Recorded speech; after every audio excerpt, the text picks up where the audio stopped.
Welcome to the Let's Be Real podcast. I'm Tara. I'm Sheri. I almost said I'm Sheri. Why would I do that? Hey, it's listen.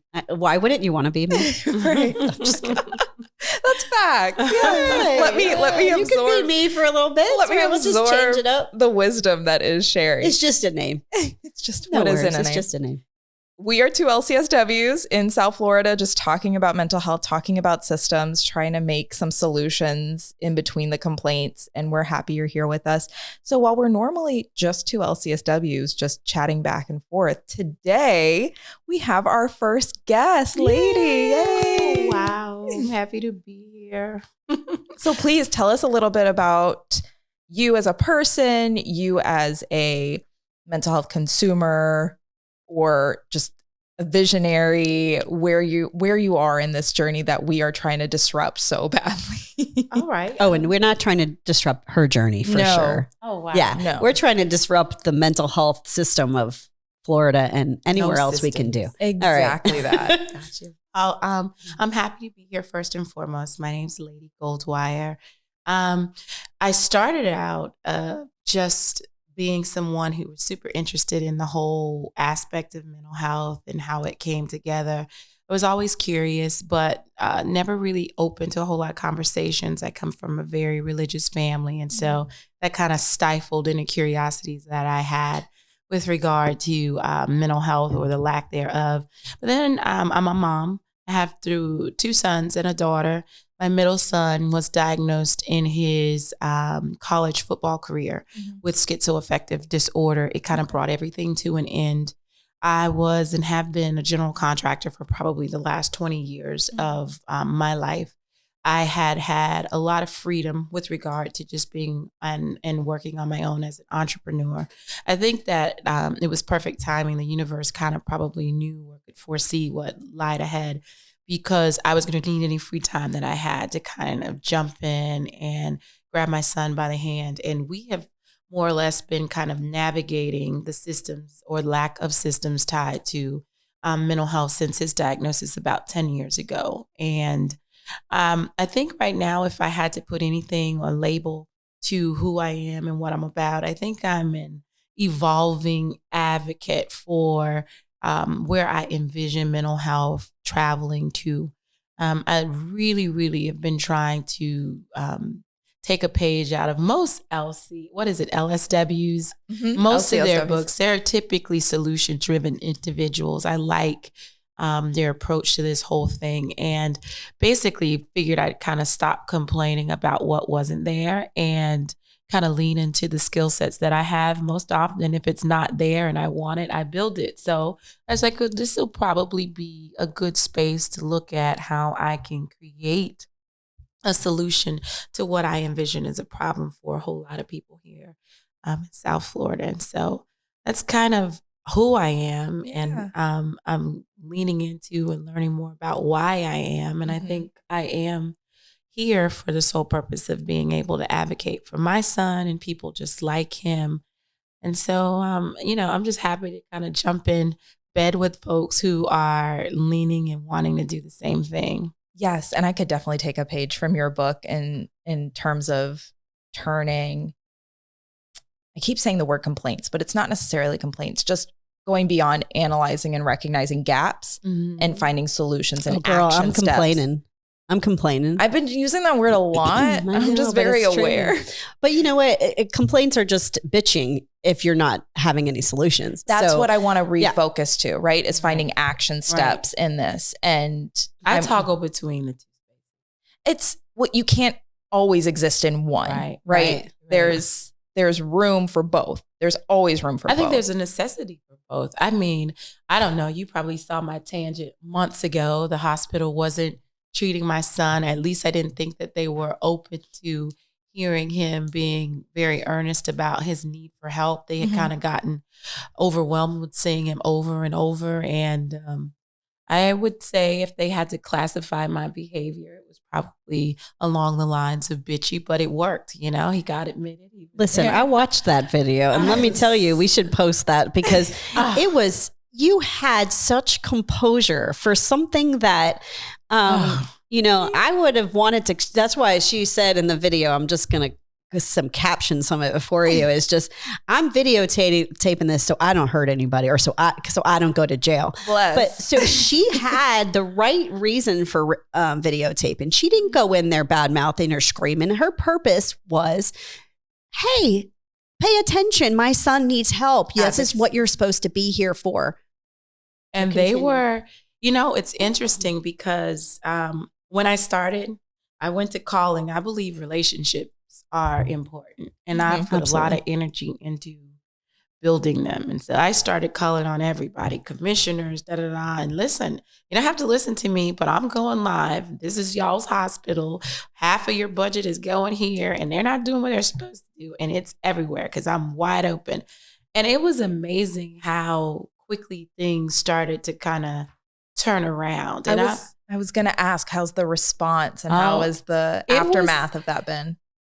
Initially it was tumultuous. It was like, how dare you air our dirty laundry, da, da, da, da, da. But the thing is this, in advocacy, if it's hard for you as a caregiver to render care, imagine how difficult it has to be for the person asking for it. Imagine where they have to shift their mind to come in and say that they're absent, the faculties required to just make it in mainstream life. I think a lot of people discredit the amount of humility that's attached to individuals with diagnoses, and even those who don't have diagnoses, but that are aware that something is going on. Yep. For me, I've met and had an opportunity to meet a lot of people in a lot of important places, and not just because he's my son, but my son really is one of those people who I almost always stand in awe in, even when he's not at his best, because I recognize that he's really aware that his condition is burdensome. And I know that he's very aware of how difficult it is to walk around and feel like a burden. And I imagine that most people are like that. If you know, most of the people that we know with diagnoses, if you had to take them outside of the diagnosis, they're brilliant people. They have these beautiful minds. I mean, to think that they are somehow less than when it comes to, them wanting to be treated and seen as people is far-fetched. It shouldn't even be something that we would. So when I think what really triggered me in that particular visit, he had come by ambulance the night before, and they kind of know he's a frequent flyer. He was really concerned, but it was like, we saw you last night. Get out. And he was calling me to ask them for help. And they were like, no, we don't want to talk to your mom. We got a bus pass for you. Like, scoot. And I was just like, this can't be real. A damn bus pass. A bus pass. I have a bus pass. Just talked about the damn bus pass. Sorry. Listen, a damn. It's funny that that's y'all's takeaway, because that was exactly mine on the phone. Did they just offer you a damn bus pass? And you're supposed to say thank you. Thanks. Where am I going on this bus ride? Where am I going? And I went, when I was like, listen, you plant your feet right there. I'm coming. And when I got there, it was nurses and attitude, and I know better than you. And I'm like, listen, we're 42 times in. This is his 42nd admission. It will be if you do the right thing. We're not here for sport. We're not here for sport.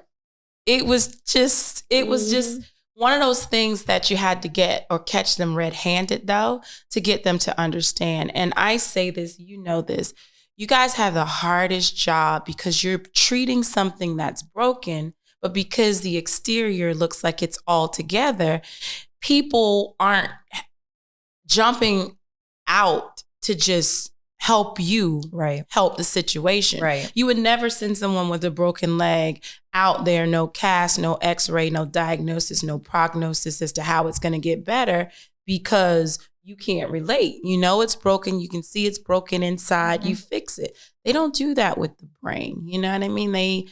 They kind of discount that there's real injury there, and they tell you it'll be okay in 72 hours, go back out and get back into the... Right. And I don't mean to laugh, because that's exactly what we were just in our last episode. Though. Right? Like, it is laughable. How do we find ourselves in this system that never works, right? If we continue with that logic of pull yourself up by your bootstraps and get it together. Read a book, go run a mile. It makes people feel better. Go do that and you'll be fine. Right, you'll but be meanwhile, you have people in your head talking to you, telling you that that's not okay, right? It's not So okay. I have voices in my head telling me that somebody is after me or something bad is going to happen. And now you're telling me that that's true because of the way you're acting, the way you're telling me that doesn't matter, that I am in pain. Unsafe. I'm unsafe. I'm in pain. I'm sorry. So keep going. No, I think you hit it nail on the head. I think that's always my agony. Prior to leaving to go out of the country, I must have been in the worst mental space, because I think for me, this time or this last cycle for my son, for whatever reason, I felt so in tune and so connected to it this time. You know, it had become super routine. I always kind of know what to do. I'm always counseling other people from the standpoint of just being this family to family teacher and kind of how do you cope with this? And I've got all this book knowledge, I think, but and so I found myself in that space with my son. But this time, after he got the ill treatment at the hospital and just listening to him say, quantify it as my heart hurts. Not that it's broken or a real chest pain. He just says my heart hurts. I don't really want to be here. And if you can give me some sense of certainty that, you know, I'm just not going to literally die and lay in a casket for the rest of eternity, that there's something else.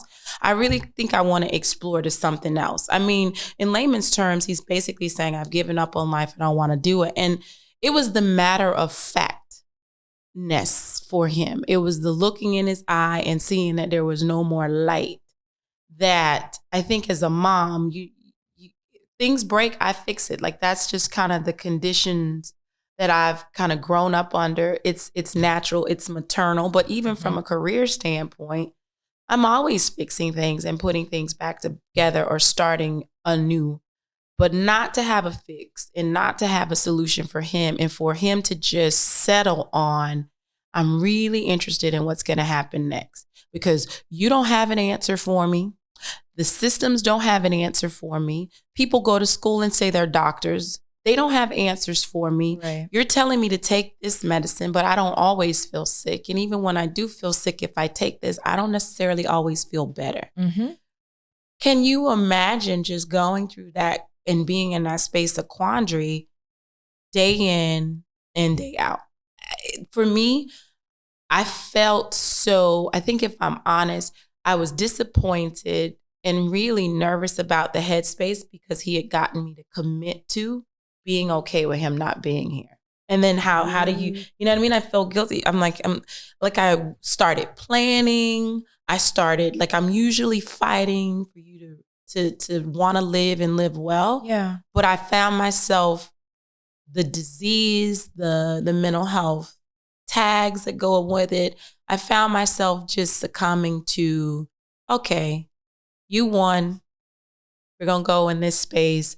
And it was just like, I was so disappointed and really sad to admit that I had kind of been single-handedly defeated by the lack of anything, you know? So. Well, I want to commend you for saying that part, because you've said what so many other parents have told me, family members of my own as well, that feeling of being defeated. Like, oh, I thought this medicine was going to be the answer and they won't take it, or they won't keep them, or they can't live where they were, or something, right?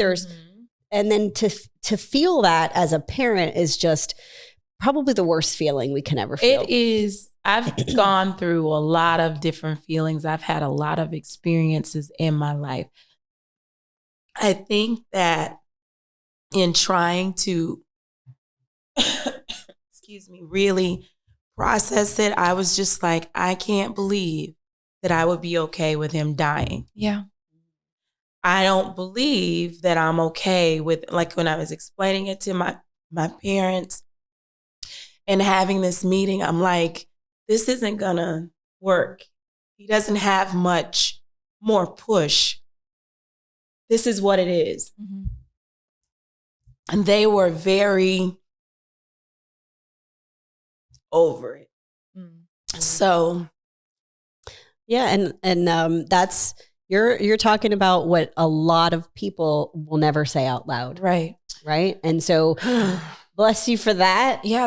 Right? Because these are feelings that so many people, we don't realize what the toll it is. Like you see somebody that's homeless, or you see somebody that's, something wrong with that guy. You know what I mean? And we make fun of it. We don't realize the pain that's not only going on in that person, but in the family that either had to let go to survive themselves, right, or had to, we all have to make decisions. The bigger thing for me is also seeing, because every now and again I would observe my son. He would take the approach that he would rather live in the street as opposed to be in his apartment. Just the responsibility. He just didn't want any of it. And I would see sometimes from afar how people treated him. But the thing that took me out the most was being so worn out and so sad. I saw him one day and avoided him. I could see he was in need. I could see but I avoided him because I knew he wouldn't want me to see him in that low. I know the conversations we have had about him feeling like a burden. Yeah. The other thing with my family, he comes from a huge football family. So most of his uncles, his relatives play professional football. They have thriving careers. And when people see him, they kind of relate the two. And it's like he's the one that didn't make it, but he was the one with all this talent. And so it's just, it's a hodgepodge of emotion. But that particular day, when I saw him, the knee-jerk reaction was to turn around and go get him. And when I missed the turn, I just chose not to. And it had me in bed for 3 or 4 days because I just couldn't believe that as his mom, I did it.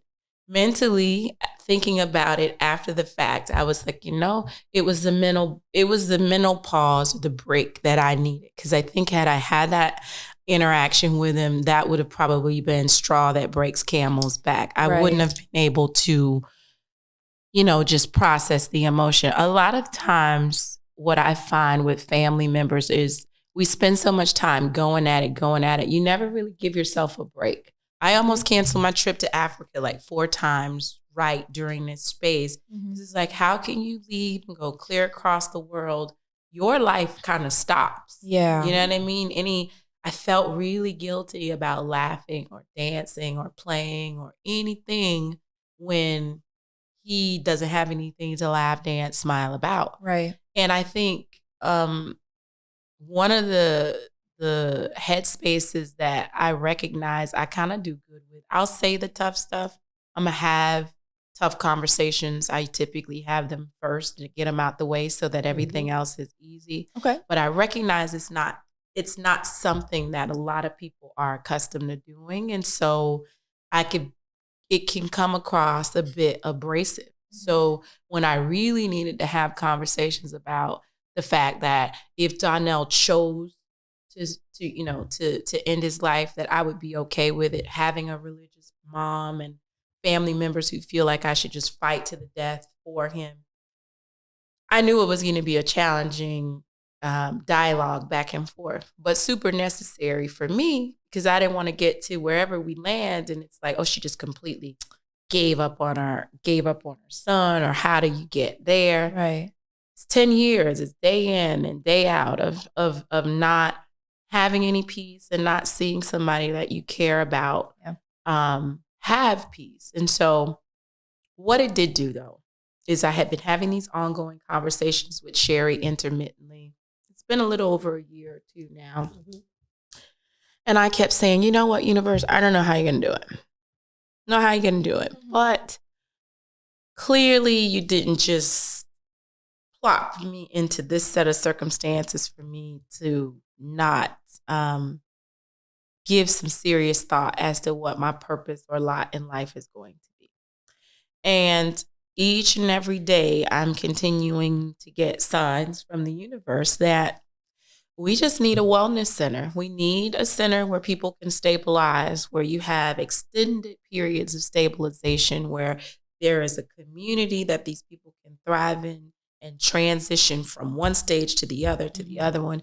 The stats say, for every episode that an individual with mental health or has with a mental health deficit, you need about 2 years of healing. So we know that 3 days is not enough. I like the word stabilization so much. And I like healing, right? Because there is so much healing in between that that has to happen. And I love that. And so having and getting, the thing is though, it's a tough conversation.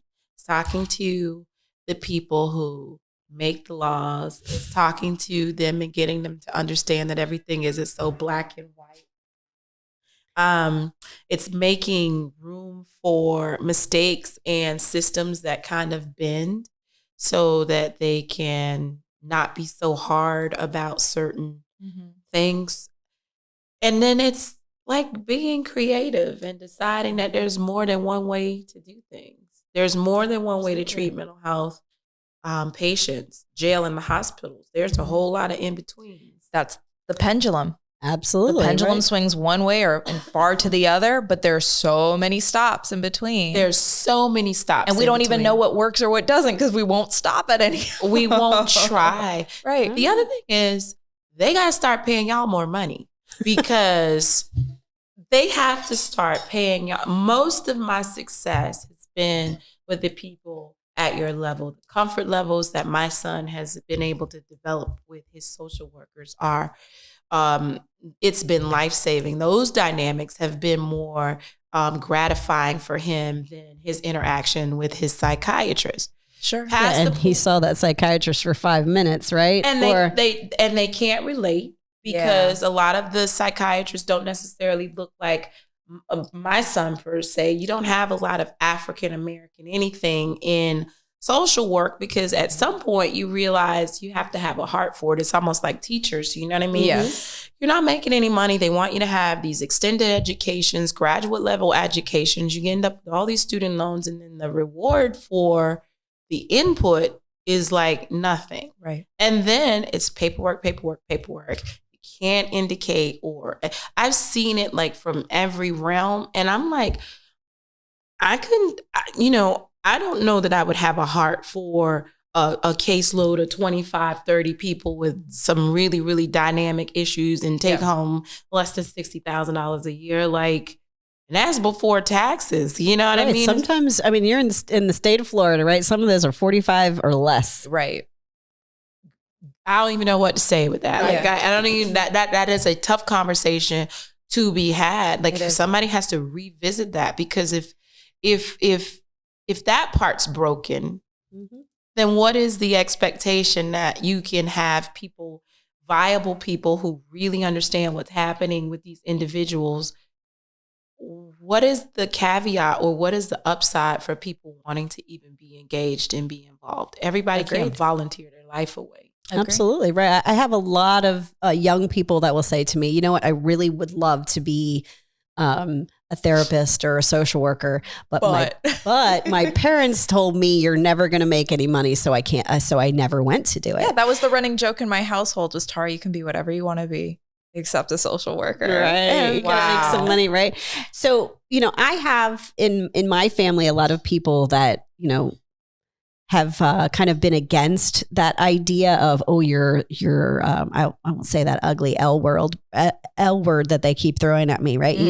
You're just a liberal and how dare you want to fix the world, So it's not that we're trying to give everybody everything, right? We're not saying that, let me just give you a free place to live for the rest of your life. We're already doing that with Social Security and not doing it well. Right. But what we're saying is, let me give you a chance. Let me give you a chance to be in a system that actually works. And what a privilege to argue against a system that wants that. What a privilege to not have to know that that's a need for so many people. What's so super interesting. Tell me. So about 3 or 4 years ago, frustrated, I switched parties. We don't have these conversations. So Die Hard, Tim. So I'm like, you know what? I'm just going to just try devil's advocate over here and just creep over here and see, because these people are crazy nutso. I confirm these people are crazy nutso. So I'm over here. I'm over here crazy. She got from the inside. So I go in the inside, but my thing was, but that's the only way to make and establish change. Never changed any of my ideologies over here. I just took my conversation over there. And then I found out, well, you know what? There's a whole lot of mental health concerns that they have you're not here. kidding. It's just that these conversations take precedent. But what I can tell you is it's changing.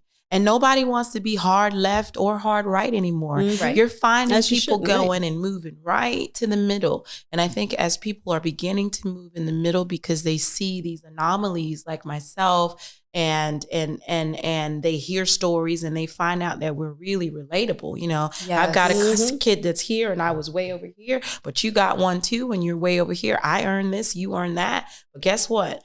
Mental illness doesn't discriminate. It doesn't discriminate. It doesn't give a damn about party, doesn't give a damn about race, doesn't care about who you love. If it's there, it's there. And it doesn't care about money, none of that, right? You have a lot of very wealthy people that have, and we hide them in the background, right? We hide them in the closet and we don't tell anybody about it. And we create a small foundation that only serves my people. Right? They're screaming now. They're screaming now. They want to be a part of the solution. Good. And I think mental health will be, this is my opinion, I'm super hopeful, but I think mental health and the conversation surrounding it is going to be the common ground area where you start seeing people kind of come from the left, come from the right, get right where they need to be. Because it's the only way that we are going to be able to factor in and bring in the change that we're looking for. And so for as much ridicule as I got for kind of making the jump, I like it over there because I still get to say everything I was saying here. Right. And I have been able to say, you know what? We really aren't that different. You guys can have your policies, but you make sure you carve out some policies for those of us who cannot, by no, fault of our own, do anything different. Right. It's working a little bit. Okay, good. I'm glad to hear that. Those are the things that need to happen, right? Is that I love the idea that you weren't afraid to do that, right? Because again, you did it. You might have been afraid, but I was. Trust me, I caught a lot of. I'm sure you did. A lot of flack, but I would be lying if I said I wasn't afraid. I was definitely afraid, and most days I move in the space where I'm not so much afraid, but just a little uneasy about the unknown. But there's just this really, really still voice inside of me that just says you're gonna land on your feet. I feel like mental health and the improvements that we're looking for are right on the. We're right. That's what I'm saying. There, yeah. Right on the cusp, girl. Right, right there. It's ripe and ready. Let's be honest, right? Like this is the time, and that's why you got to go to the people who are. We think are so different than us, and a lot of times we really aren't. It's just ideology, right? Right. It really is. But the idea is that I can't be preaching to the choir. Right. I can't just talk to the choir the whole time and say, woohoo, right? Yeah. Because if it's just Tara and I, or just the three of us talking about it, well, yeah, we love that idea, but somebody's got to do something about it. And we need to get everybody involved. You got to wait good until they're begging you for money and your undivided attention and your votes. And that is where I find that I'm able to make the most progress. I spent last week on Capitol Hill, that whole Kevin McCarthy thing. And I mean, literally video watching the Pelosi lady and they're going and we're sitting in the gallery. And I started thinking to myself, this is a great space to start having conversation about mental health. It is. On the downtimes. There was so much downtime in between them deciding whatever they were never going to decide. It was crazy. Yeah. But I found out that most of what we see on television is a hoax. Most of these people are super friendly with each other behind the scenes, and they're really, really, really accessible. They're really accessible, and they're super open to conversation. It's the squeaky oil gets the wheel type of thing. Okay. And if you're pulling and you're poking and you're just in their face, if it's for no other reason but to get rid of you, they will accommodate. There we go. They will accommodate. Hey, I could be a poker and a prodder for sure. Poke and prod. Find motivation. That's what it is. And I think that I guarantee you that a good portion of them, their original goal of going there was really to make a change. Mm-hmm. And so they got there and they realized, oh shit, I got to play this game. And so I don't want to go play the game, but I want to be able to say, hey, look, I want to appeal to the things that you thought you were there for in the first place, right? The whole idea is that we have a major crisis going on with mental health. And, it's not a simple fix, but if we had more places like what you're talking about, where we have like a community kind of thing where and we were discussing this in the last episode, but the idea where all of your providers are there in one spot, right? Because the bus pass doesn't always take you to where you need to go. The damn bus pass. And who's giving out these bus passes? I mean, they're helpful, but who? Because that has become the gold. Let me just say that has become the golden. Like, here, let me give you that. This is the golden. That was even a thing when I was working at alternative high schools. Was come line up, get your monthly bus pass. I'm like. Mm-hmm. Is this something? Well, I've never seen a lot of people really using the bus, No, they do. They rely on it, and they rely on it. But it's like it's not a token. It's not a token. It's not like you were at the dentist and you got the little gumball at the end, or you got the coin that you got to put in the gumball machine. The idea is that's an easy fix for them because you know what, you're not in my face anymore. Get out of my face is what it resonated to. At least that's what I took it as. And it was presented to my son. And it was like, this is not a get out of your face situation. You don't get to go, this is not going to go down this way. I'm here to take up space. Yes. He's a person. He has value. Yes. You are going to see him as that. And I remember going through a space where I made him tell them what was wrong with him in front of me. Because I wanted to be able to process in your whole space of triage how you can take someone saying, I'm hearing voices, I'm not real sure about, how you can classify that as something that is bus pass worthy, get out of my face-ish.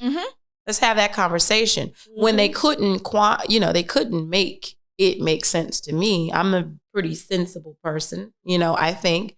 It was like, okay, you got to do better. You feel comfortable doing this. I don't feel comfortable. Get me your superior. And we just kept going up the chain and creating as much discomfort as we could. And I think if you get people, it takes all kinds, right? So everybody's not going to be super abrasive and confrontational. I get that.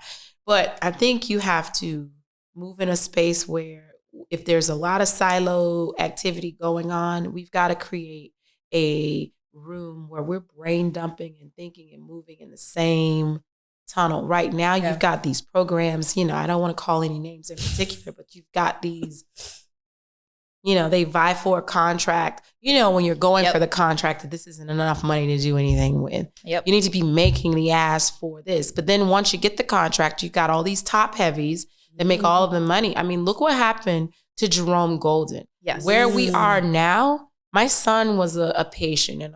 And that's when the collapse went in. And right in the midst of that, I was working there right before the collapse. Right. The pandemic also came. I mean, it was like a double tsunami worth of just bad events. And if you were mentally ill, it was a problem. Then when they started showing up at John Prince Park, they deemed it a nuisance. Well, what in the hell are they supposed to do? And where are they supposed to go? Well, the bus pass probably took them to the park. Well, yeah. Well, and that's where they put it. That's as much as that might have been a joke. That's where. No, I'm saying it seriously, but I'm sarcastic. So that's where and then they stop right there. You don't want to look at it because you don't want to be reminded that this is the state of our county. I mean, people are flocking here. We did pretty good as a state. We didn't shut down for the pandemic, and a lot of people did or did not agree with it. But the economics of this state has fared well. Unlike all of the other states amongst us, Florida's doing okay. People are moving here at will. You've got 3,000 people coming here a day, Right. on top of the amount of people that we already had. Right. When 1 out of 4 of them are dealing with mental health issues, and you have the mitigated gall to be number 49th in anything. You make it make sense, because it don't make no sense to me. Yeah, no, the shock and awe. Absolutely. I love the way you just said that. Yeah, Because it really makes absolutely zero sense to me too, right? How are we going to justify the way that we give money in this state? And again, I only know this state. I don't know any other state. So Other states do well. I don't know them to say I've lived there, but I've definitely done the research. And when you look at, we allocate 800, we talked about it offline. The sheriff's office is working on an $850 million budget. Mm-hmm. You've got situations where their cruisers, after they hit 30,000 miles, 60,000 miles max, they're buying new cars. Yeah. Cars go for 100,000 miles. I mean, if not invest in a new car. But to do that over, you've got officers who've been retired. They still have take-home vehicles. Yep. That's on our back. But anytime you want to have a conversation about decriminalizing the mental health system, anytime you want to have a conversation about the 5th floor of the jail not serving as the state hospital, so to speak, everybody kind of goes deaf and mute. $850 million is close to $1 billion budget for law enforcement. And I know that is super, super important. But when you're in a situation where you've got your citizenry thinking about the fact that, you know, everybody isn't seeing eye to eye. I love law enforcement. I don't want to live anywhere where I can't pick up my phone and call 911 and someone is calling. Absolutely. But I also want to know when I dial 911, if I have a mental health emergency, that I've got CIT trained officers or mental health advocates alongside of them to kind of tell them how to navigate the process. Yes. So Amen, girl. You guys are not pulling out your guns and misinterpreting a situation when it could have really, really been resolved with de-escalation. Exactly. Absolutely. Right. We see this every day, right? When I used to work in the court system, the mental health court system, right? People that were in our program were there because the family member called and said, I need you to transport this person for a Baker Act. This person is not safe, right? They have threatened me or they've threatened themselves. That's what they did. They didn't beat me. They didn't do anything wrong. The police come. And I'm not saying anything wrong about the police department. What I'm saying is the system is totally messed up, where they're allowed to instead be taken to a place where that is what they're there for, is to care for them for that 72-hour hold, to assess them, right? Instead of taking them there, we're arresting you and we're going straight to jail. And you know what? I won't speak about the county that I'm speaking of, but that in that county, while you're there, you're going to end up in a turtle suit. You're going to end up in sprayed with no clothes, right? No clothes, sprayed with water, with pepper spray. Immobilized. Immobilized to most. And now you got somebody who probably had PTSD to begin with, somebody who has probably been raped or assaulted in some point in their life, has a major mental health issue. Now you're throwing them in a cell and you're doing these things to them. Mm-hmm. Do you think they're going to do well there? We don't have a psychiatrist there, by the way, in this county I'm speaking of. There's an internist that will come and provide you whatever the med he feels comfortable with. Mm. If you had meds before you came, you ain't getting them when you're in there.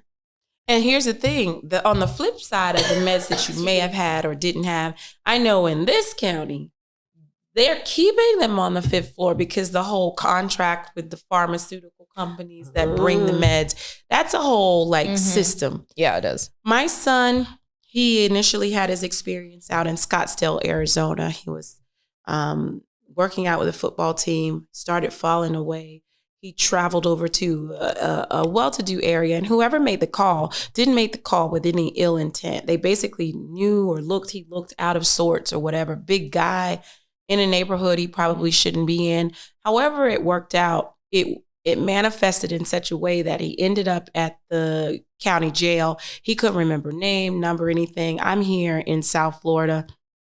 30 days in, after they couldn't hold him anymore, I get the call basically from a CO, a corrections officer. He had this, epiphany. They call me. By the time I fly out there, they've released my son. Whatever that experience was, he explained that he spent 15 of those days or more in like isolation, hosed down, no clothes.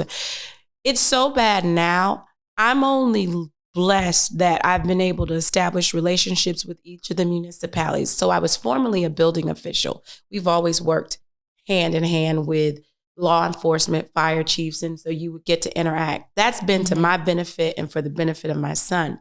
But only because of some of those relationships, anytime I've had to Baker Act them and involve the police, I've had a situation where they'll call an unmarked car for the trauma that he experienced with marked cars in Arizona.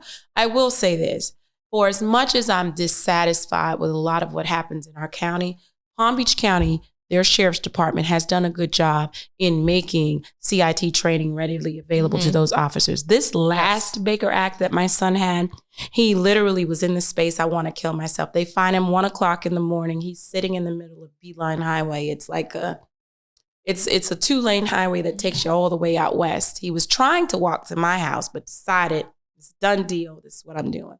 Those officers were so well trained. They called me. They saw in the system that there was a pickup order for him. When they got him, they let me know they had him. They kept me on speakerphone the entire transition. They walked him through. They didn't do the normal, put your hands behind your back. They advised that we'll let you keep your hands up front. I have your mom on the phone. We're going to just take you to the hospital. They stayed, play-by-play action. And that's how it should be. That's the way that's the difference. So these officers here in Palm Beach County, they get a reward. So for the 40 hours that they do for the training, I think they get another 40 hours vacation time. It's some type of trade-off. Okay. And typically most of them do it to start with that. Yeah. But I found